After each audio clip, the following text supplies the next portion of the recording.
Dans cette vidéo, je vais vous présenter des prophéties qui concernent l'avenir supposé de Marseille, de certaines grandes villes du sud de la France, Bordeaux, Toulouse, Narbonne, mais aussi Lyon. Et je préfère vous le dire tout de suite, ça nous annonce des événements graves, n'empêche que les prophéties restent conditionnelles au bon comportement des hommes. Ce qui est annoncé peut être amoindri, retardé, voire annulé, selon notre vie de foi, de prière et notre vie sacramentelle. Alors, tout d'abord, les prophéties d'Eskioga. Donc, Eskioga est un petit village niché dans le Pays basque, situé entre Bilbao et San Sébastien, en Espagne. Que s'est-il passé là-bas? Eh bien, en 1931, le 30 juin exactement, deux enfants ici en photo, Antonia et Andrés, 7 ans et 11 ans, disent avoir vu la Sainte Vierge Marie dans un petit verger de pommiers. La rumeur se répand aussitôt, les foules accourent, comme on le voit ici sur cette photo. Des centaines de milliers de personnes arrivent dans ce petit village et des événements surnaturels s'enchaînent. Des enfants, donc en dehors d'Antonio et Andrés, des enfants auraient vu la Sainte Vierge Marie également, d'autres enfants auraient reçu les stigmates du Christ, d'autres se seraient mis à parler dans des langues liturgiques, notamment l'araméen, langue inconnue qu'ils n'avaient jamais apprise, mais aussi des adultes auraient vu la Sainte Vierge Marie. Et c'est la concordance de leurs témoignages qui est assez troublante, puisque la Sainte Vierge Marie leur aurait dit, et là je cite les propos: vous avez le choix entre l'épée ou le rosaire. Si on ne choisit pas le rosaire, ce sera la guerre civile dans 5 ans, guerre civile, qui arrivera effectivement. Alors, on peut douter de ces apparitions, l'Église les a condamnées, n'empêche que ça arrivait dans un contexte politique exceptionnellement tendu, donc qui précédait la guerre civile, la guerre entre, d'un côté, les catholiques qui défendaient une forme de régime et les communistes athées qui défendaient la République, une république laïque. Bref, euh, c'est pas facile de discerner la vérité, si c'est des apparitions qui sont contestées ou authentiques, je n'en sais rien. L'avenir le dira. N'empêche que voici une prophétie qui concerne notre époque. Paris sera carbonisé, Marseille englouti par la mer. Il y aura une guerre plus grande que la guerre européenne. Il y aura 3 châtiments et 3 grands miracles. Bon, c'est un signe. On va le présenter comme ça.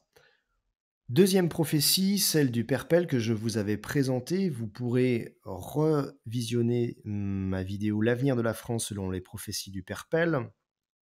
Donc, surnommé le Saint de Lyon, donc le Perpel en fait était un grand mystique qui avait le charisme de prophétie. Ce fut le directeur spirituel de Marthe Robin qui a été reconnu comme vénérable par l'Église catholique récemment. Il aurait été gratifié de 3500 miracles eucharistiques environ. Bon bref, c'était selon Saint Padre Pio, une référence, c'était vraiment un homme de foi intégrale qui mériterait d'être reconnu à sa juste valeur. Concernant ces prophéties, voici ce qu'il nous avait annoncé. Donc, concernant le sujet de cette vidéo, il nous avait dit il faudra s'éloigner grandement des côtes. Et donc, ça concerne les côtes françaises, mais plus particulièrement la côte d'Azur, vous allez comprendre. Parfois même jusqu'à 50 km pour échapper à leur engloutissement au fond des mers, comme Marseille ainsi que la côte d'Azur qui le seront à cause des péchés commis et des scandales sur les plages de ces régions en particulier. Bon, si vous n'êtes pas chrétien, ça peut vous paraître un non-sens, voire vous pouvez très bien ne pas adhérer à ces philosophies chrétiennes, enfin à ces convictions chrétiennes.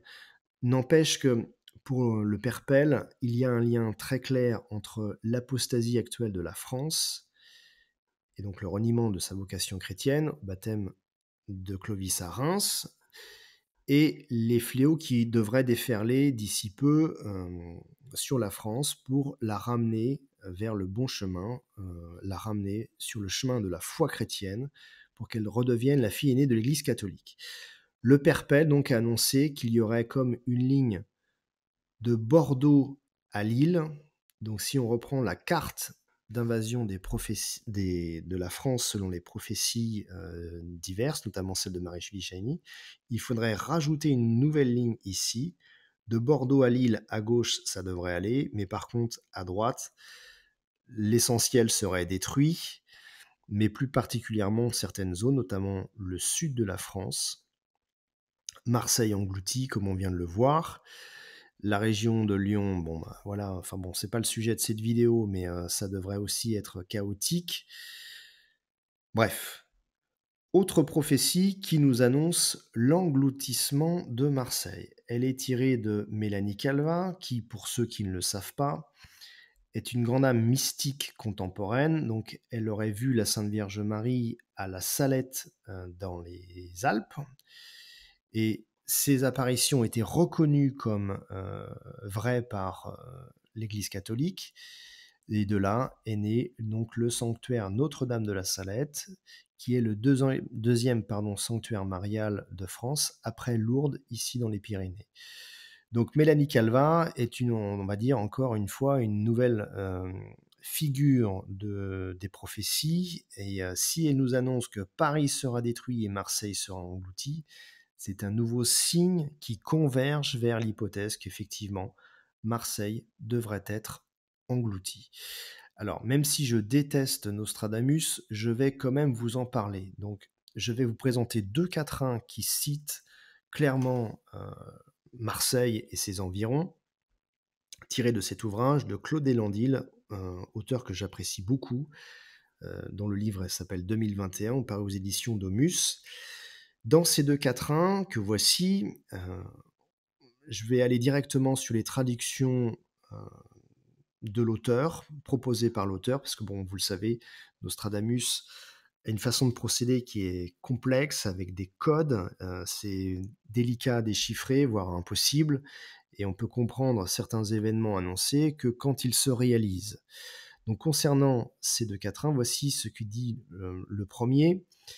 Les dissensions et le relâchement français permettront à l'islam de s'introduire en France. Alors c'est fait. Au XVIe siècle, donc l'époque où Nostradamus a vécu, je vois mal comment il pouvait envisager ça. C'est impossible. De sanglants massacres se dérouleront à la Seine-sur-Mer et le port de Marseille sera couvert de navires. Alors le port phocéen est une expression régulièrement utilisée pour décrire la ville de Marseille, pour citer Marseille. Et donc ça, au XVIe siècle, je reconnais que Nostradamus ne pouvait pas le savoir. Deuxième quatrain, très intéressant, puisque plusieurs villes sont citées. Marseille, Lyon, Narbonne, Toulouse, Bordeaux. La population de Marseille aura été remplacée. Et donc là, encore une fois, je reconnais que Nostradamus a vu juste, puisqu'entre le Marseille des années 50 et le Marseille d'aujourd'hui, vous le savez, le visage de la population marseillaise a vraiment changé. L'exode et la chasse qui commencera alors atteindra rapidement Lyon, Narbonne, Toulouse en passant par Bordeaux qui seront saccagés et pillés. Il y aura presque 1 million de morts et de captifs. Donc ça, c'est la proposition, la traduction de l'auteur. Bon, je vous laisse discerner de votre côté, n'empêche que ces villes sont citées. Il devrait y avoir une invasion étrangère et c'est ce que les prophéties annoncent en général. Encore une fois, concluons cette vidéo par cette carte qui annonce, d'après beaucoup de prophéties, les fléaux qui vont déferler sur la France. En rouge, les zones qui devraient être détruites. Les zones en bleu, les lieux où il y aurait moins, voire peu, voire pas du tout de fléaux. Et donc Marseille, donc sujet de cette vidéo, avec la Côte d'Azur, Marseille devrait être engloutie si les prophéties se réalisent. Et donc, terminons cette vidéo par les conseils prodigués par la Sainte Vierge Marie durant les apparitions d'Eski Yoga. Elle disait, prenez vos chapelets, récitez le rosaire.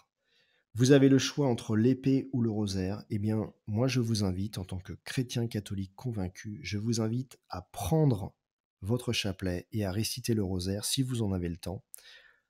Le chapelet, au minimum, 1 fois par jour, c'est, on va dire la base, l'essentiel si vous êtes une âme pieuse. Le rosaire si vous en avez le temps.